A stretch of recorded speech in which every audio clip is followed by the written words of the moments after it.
Chapter 6. New Homes.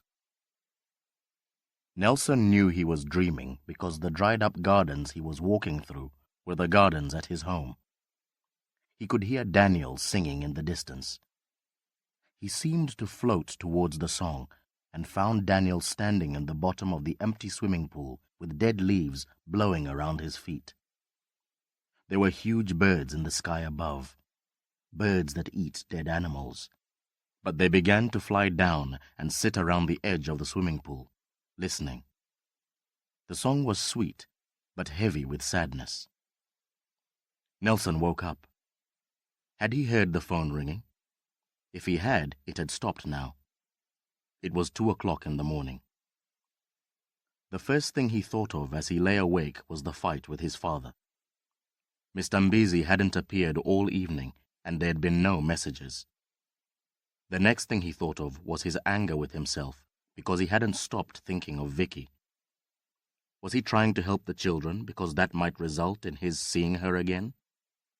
Was that the only reason he cared about them? No, of course not, he answered himself. He'd been worried about them before he knew she existed. But his mind went on turning over all the issues of the day before. At last he made a decision and finally slept a little. In the morning, he went to the hotel early. He told Fletcher and the department managers that he was going to take a day off the next day. He'd brought his laptop with him to his tiny office.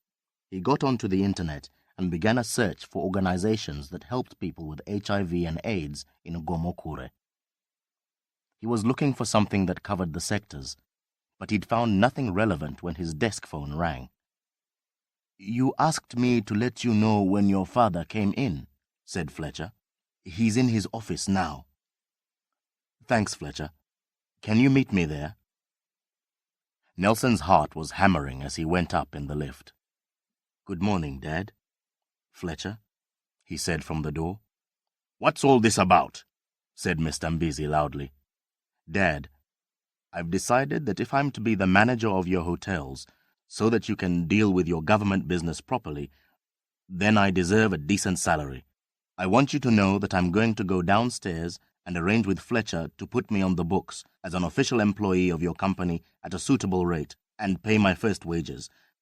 I didn't want to do this behind your back. That's all." Washington Mbizi's mouth was open in astonishment.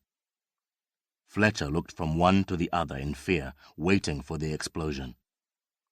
Nelson thought his father might get violent again, so he stayed near the door.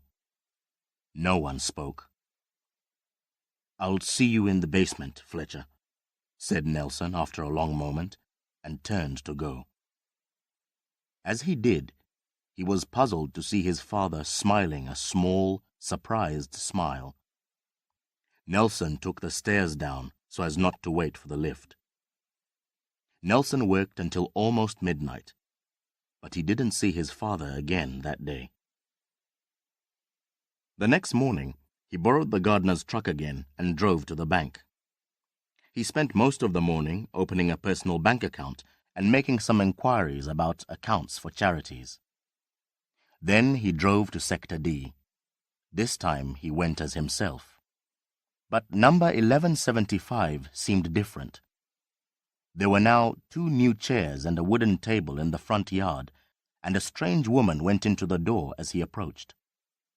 Nelson drove on and parked under the jacaranda tree where Daniel had sung, worried by this development. It was lunchtime, so there weren't many people around.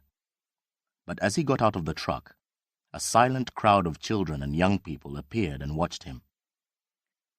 "Can anyone tell me where the Mawadza children are?" he asked. "Daniel lives at number 1210 now," answered a young woman with a baby on her back. "It's in the next street, down nearer the river. He's at school this morning." "And Liliane and Blessing?" The woman smiled. "They're lucky. They've gone to live with the Nakulas. They have the grocery store on the corner." "Are they a family? What are they like?" asked Nelson. "It's 2 brothers and their mother. They're okay as long as your credit's good, she said with a little laugh. And, what's his name? The eldest one? Eddie, replied the young woman. He's got a job with bed and food in Sector C. Why did they split up? Nelson had to ask, although he could guess the answer. They ran out of money, so Tobias Nakula arranged for them to rent out their house.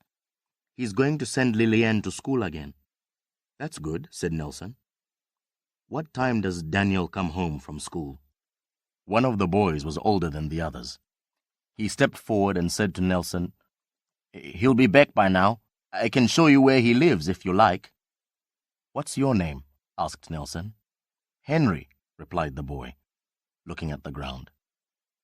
Come on then, Henry. Let's go and find Daniel. Henry's face split open in a wide grin as he got into the truck with Nelson. They drove off in a cloud of dust, and all the other children looked after them with envy. Daniel stood outside his friend Givemore Chivasa's house. He looked at the bright flowers in the tidy little yard and smelled the food cooking. He thought how lucky he was to be here. Mrs. Chivasa called to him as he went in. Food's on the table, Daniel. Where's Givemore? He's coming. He's chatting with some friends. Girlfriends, I imagine, laughed Mrs. Chivasa. It smells really good. Daniel sat down to eat. 3 other children were there already, and they made a lot of noise, joking and laughing at each other. So Daniel wasn't sure he heard a car door shut until a man's voice called out from the gate, Knock, knock. Who's that? Said Mrs. Chivasa as she went through to the front door. Daniel heard her say, Can I help you? I'm looking for Daniel Mawadza. I'm a friend of his friend Philomena's, said the voice. It was an educated voice. Too educated for Sector D. My name's Nelson. Mrs. Chivasa said, Ah, of course. I'm Primrose Chivasa. Please come in. Daniel had almost finished his food. He stopped eating as Nelson came in. The other children sat suddenly silent. Nelson was wearing real Levi jeans and a leather jacket, which astonished Daniel. Could Philomena really have friends like this, so good-looking, so wealthy? Would you like something to eat? Mrs. Chivasa asked. Thank you, but I've eaten.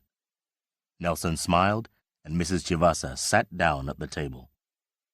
Nelson's skin shone black and his teeth were very white in contrast. He sat down opposite Daniel. Hello, Daniel. You don't know me, but I know Philomena. Ah! Daniel realized who this shining young man must be. How is she? She's fine, said Nelson. Hello, everyone, Nelson said to the other children. They all greeted him shyly and then sat in silence. Nelson went on. I saw you on television, Daniel. We were on TV. Hey, that's great, Daniel grinned. I wondered whether the TV people had come back or been in touch with you again. The reporter woman did say she would talk to people about my singing, but I haven't heard. Nobody else? Daniel saw Nelson was disappointed. No, but the cameraman, Phil, he left me his card. Nelson smiled.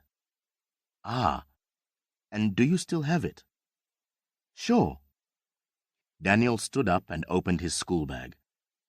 Are you going to call him? I want to ask what people said about the program. Well, nobody's said anything to me, said Daniel. Maybe it wasn't showing on our local TV.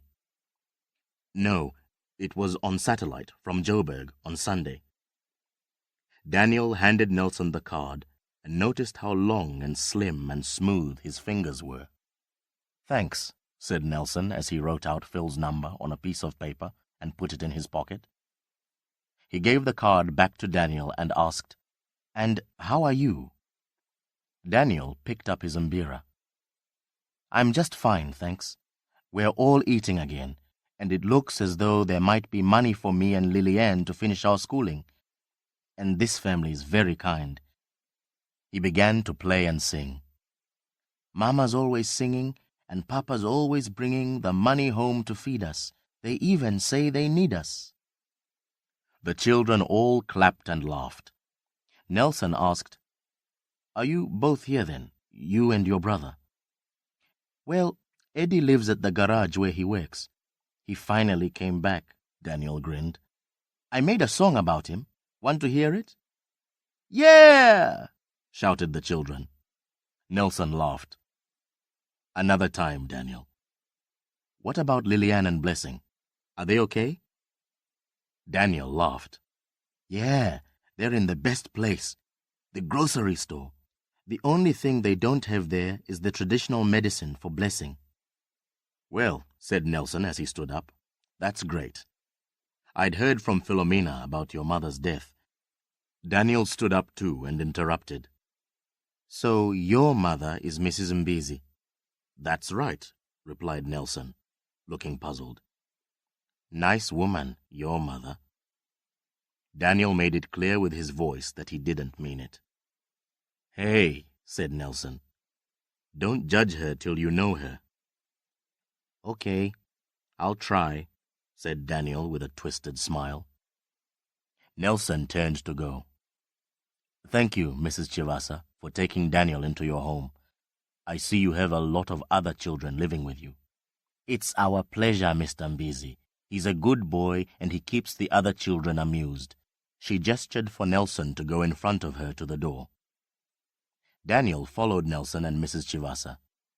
In the front yard, he touched Nelson's arm and looked into his face as he said, "I've got to say thanks to you. Thanks for coming. Thanks for remembering us. Looks to me like your mother gave all her heart to her son when you were born." Nelson had to look up a bit to see into Daniel's warm brown eyes. "She's very loyal to her own," he said, "as I'm sure your mother was."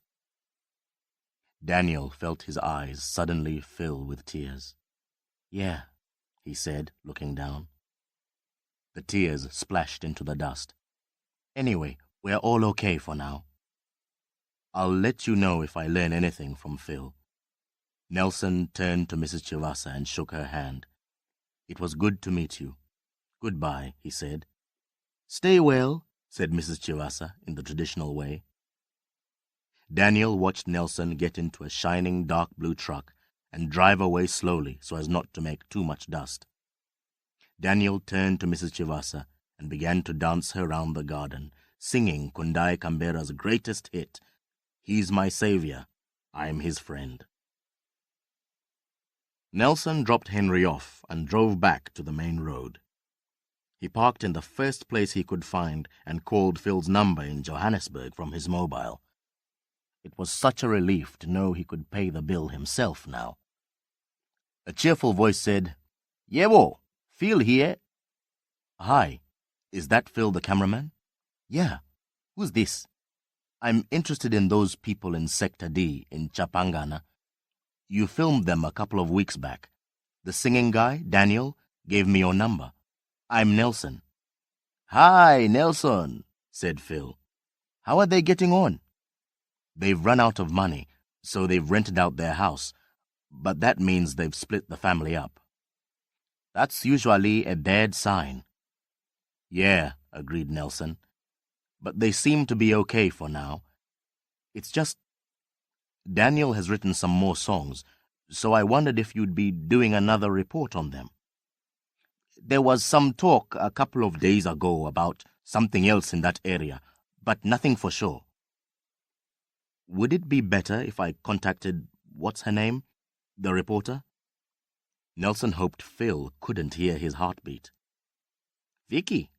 I doubt it. She's not always very pleasant, and, well, she can be, like, really poisonous at times." Okay. I'll get in touch with you then." "I'll give you her number if you like, but don't be surprised if she cuts you off." Phil gave a small, sad laugh. "Right. Okay. Thanks."